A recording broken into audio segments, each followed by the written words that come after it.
anajitafutia wewe, anatafuta kwa ajili ya familia yake, sio kwa ajili yenu. Hili swala unajua limekuaje baada ya msiba ulipotokea?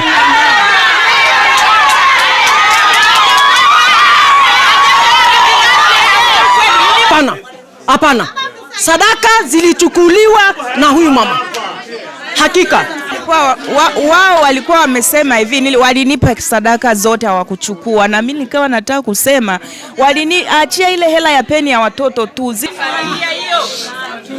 Mke wa marehemu alisema hajui password ya benki ya mume wake. Ni hali ya sintofahamu iliyojitokeza katika mtaa wa Engosengeu, kata Sinoni, jijini Arusha, wakati wa mazishi ya mtoto Glory Mjema, ambapo ibada ya mazishi ilisimama kwa muda kufuatia wananchi kuibua madai mazito dhidi ya ndugu wa marehemu, baba wa mtoto huyo. Wananchi wa eneo hilo walidai kuwa ndugu wa marehemu Nixon Mjema aliyefariki dunia Disemba mwaka jana wamekuwa wakimnyanyasa mjane aliyeachwa kwa kumtumia jumbe za vitisho na kutaka kuchukua baadhi ya mali za marehemu. Aidha, walidai kuwa ndugu hao wamekuwa wakisisitiza kuwa mwanamke huyo hakuwa ameolewa kisheria licha ya kuwa alizaa watoto watatu pamoja, akiwemo Glory anayezikwa hii leo. Mbali na hilo, wananchi hao ambao wengi wao ni majirani walieleza kuwa hata fedha za rambirambi zilizochangwa wakati wa msiba wa Nixon Mjema ambaye alikuwa mwalimu zilichukuliwa na ndugu hao, huku taratibu za kuzitoa benki zilizosalia zikiendelea. Wananchi wanasema hali hiyo ni manyanyaso yanayoendelea dhidi ya mjane huyo. Naye mjane huyo akizungumza hadharani amedai madai ya wananchi ni ya kweli, akieleza kuwa ndugu alichukua fedha zote za michango ya msiba na kumwachia kiasi kidogo tu kwa ajili ya matumizi ya watoto. Hata hivyo, kwa upande wao baadhi ya ndugu wa marehemu wamekanusha madai hayo, wakisema hawana chuki dhidi ya mjane huyo na kuwa tuhuma zinazotolewa zinaumiza mno.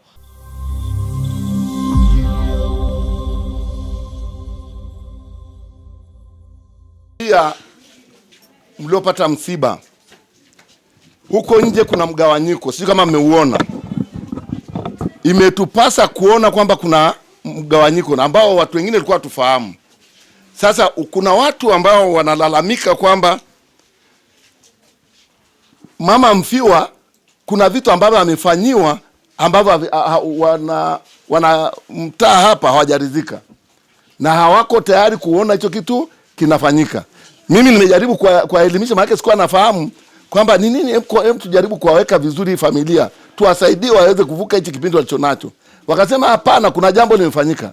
Sasa yule mfiwa anasema nani yule alikuwa anatueleza ile habari kwamba amenyang'anywa hati ya kiwanja, amenyang'anywa hati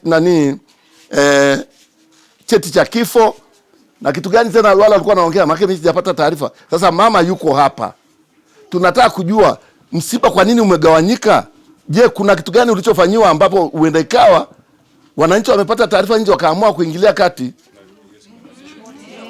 Na mimi taarifa ya simu ya Matisho tulipata na nilijadili mimi na yeye.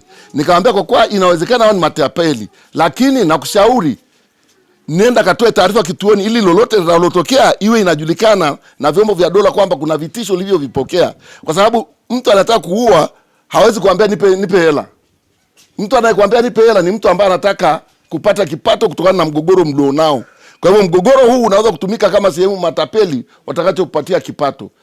Sasa tunataka kujua hao watu waliokuwa wanapiga kelele huko nje, tatizo liko wapi, ili tuweze kutafuta namna ya kufanya msiba bila mgogoro. Yaani tukiwa kitu kimoja. Haiwezekani ibada inafanyika watu wengine wanakaa kule wanalia, huku wengine wanafanya sala. Kwa hivyo nataka tuwe tunafanya ibada kwa pamoja. Msiba huu ni mmoja, tunataka kwenda kwa pamoja. Ninaomba tupate ili tuweze kuungana kwa pamoja. Na wote tunapiga kelele, ningeomba tusubiri tuone hii familia wanasema nini na nini sisi tunawashauri. Juu ya habari ya kutishwa ndo nilitoa taarifa. Habari ya ya cheti, manake vile walikaa kikao kwamba hicho cheti na vitu vya NIDA vinatakiwa, kuna vitu wanatakiwa ukachukue benki, ndo hivyo. Ila walivirudisha hiyo jana jioni. Wameshavirudisha? Wafuatilie mafao. Mafao kwani wao ndio wameolewa na nani? Wamesema sababu sina ndoa lazima wao wafuatilie, yani wafuatilie. Sija saini. Nini walikwambia usaini? Wao ndo walisaini, sija saini.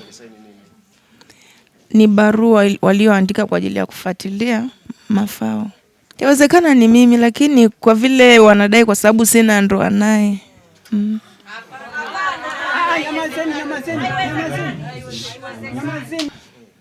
Wale watu walivyopiga simu wao walisema wametumwa na ndugu wa mume wangu kwamba waje waniue ili yani kwa sababu mimi nilimuua mume wangu ili nimiliki mali.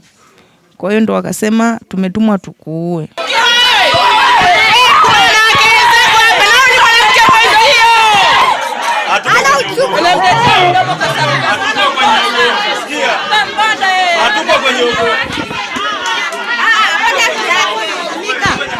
Wifi aliyekuwa analalamika, mpeni maiki ajielezee.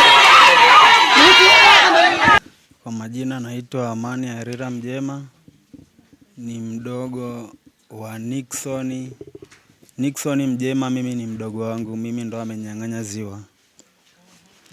Kwanzia msiba wa Nixon Mjema ulipotokea, kidogo kulitokea mkanganyiko kutokana sasa na Nixon na mke wake hawajafunga ndoa. Hilo ni la kwanza. La pili, watoto hawajabatizwa Kikristo. Kwa sasa kwenye eneo lile la utaratibu sasa wa kufanya ibada ya mazishi baada ya msiba kutokea, kidogo ikaleta mvutano, lakini mwisho wa saa tunamshukuru Mungu. Mungu alikuja akaingilia kati, kila kitu kikaenda vizuri, mazishi yakapita vizuri, hamna shida yoyote ambayo ilitokea. Ila sasa kwenye familia kuna kitu kidogo kilileta pia shida sasa baada ya mazishi. Kuna rambirambi ambazo zilitolewa, maana mdogo wangu alikuwa ni mwalimu wa serikali. Sasa zile rambirambi zote zilipokuwa zinatolewa, rambirambi zote tulimkabidhi mke wa marehemu pamoja na watoto wa marehemu. Rambirambi zote akawa amekabidhiwa mke wa marehemu. Alipokuwa amekabidhiwa mke wa marehemu, kukawa sasa kutokana na mdogo wetu sasa ameshafariki, kukawa kuna kwenda kuangalia kwenye akaunti kuna nini sasa kule. Tukateua watu wawili kwenye familia. Tulivyoteua watu wawili kwenye familia, mke wa marehemu yeye alikuwa yani alivyotueleza sisi kama familia kwamba hajui namba ya siri ya mume wake. Sasa tukateua watu wawili wa familia ili waende wakamsaidie kama hata atashindwa kujua namba za siri za mume wake, wamsaidie. Tukateua watu wawili wa familia wakaenda naye. Kufika kumbe namba za siri sio kama azifahamu. Namba za siri anazifahamu. Kukakutwa kuna 1,200,000. Kwenye hiyo 1,200,000 mke wa marehemu akadraw 800,000. Ikawa imebakia 400,000. Wakawa sasa wameachana sasa pale na ndugu ambao tulikuwa tumewateua, yeye akarudi nyumbani. Kwa hiyo kumebakiwa shilingi ngapi? Shilingi 400,000 kwenye akaunti. Sasa na rambirambi zingine wa wilaya ya Munduli, walimu walichanga. Wakachanga 1,100,000, 150,000. Yule mkuu wa shule kule, mwalimu mkuu akanipigia simu, tukaja naye hadi hapa nyumbani. Tukakabidhi hizo 1,100,000, 150,000. Kabla kukabidhi hizo hela, kulikuwa kuna wanafunzi ambao marehemu alikuwa anawafundisha. Walileta 3,500,000. Pole. Yule mwanafunzi tukaingia naye hapa ndani na mwalimu. Mke wa marehemu akakabidhiwa shilingi ngapi? 3,500,000. 3,500,000. Kuna ile baada ya siku ile msiba, kuna rambirambi zilichangwa mara 2. Rambirambi sisi hazituhusu kitu chochote. Sasa mlitaka password ya mtu ya nini? Sisi hatukutaka rambirambi ya mtu, na ndio maana tulikuwa tunakuja kukabidhi kisheria, na mpaka mwalimu alikuwa akikabidhi anamkabidhi yeye pamoja na watoto. Password ya benki tuliteua watu wa familia kwa ajili ya kwenda naye, kwa sababu mke wa marehemu alisema hajui password ya benki ya mume wake. Nyie inawahusu nini kama ndugu? Sisi kama ndugu tulijitokeza kwa ajili ya kumsaidia ili zile hela zifanyeje, zipatikane. Sio kama mzichukue nyie. Sio tuzichukue sisi. Na tukuchukua hata shilingi 100. Hata shilingi 100 tukupokea. Ili swala unajua limekuaje baada ya msiba ulipotokea?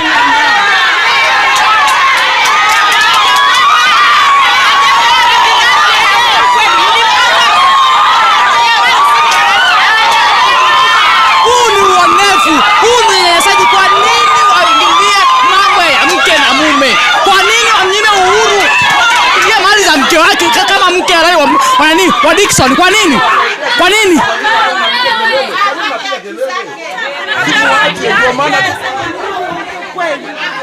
Kwa nini wewe uongee ukweli? Mama Ludo, tuko hapa. Kwa nini wewe uongee ukweli? Si uongee ukweli. Ongea. Unakera. Walichukua hizo hela za lambi, waliniacha hela ya peni tu. Kwa nini uongee ukweli? Walichukua waliniachia hela ya peni ya watoto tu.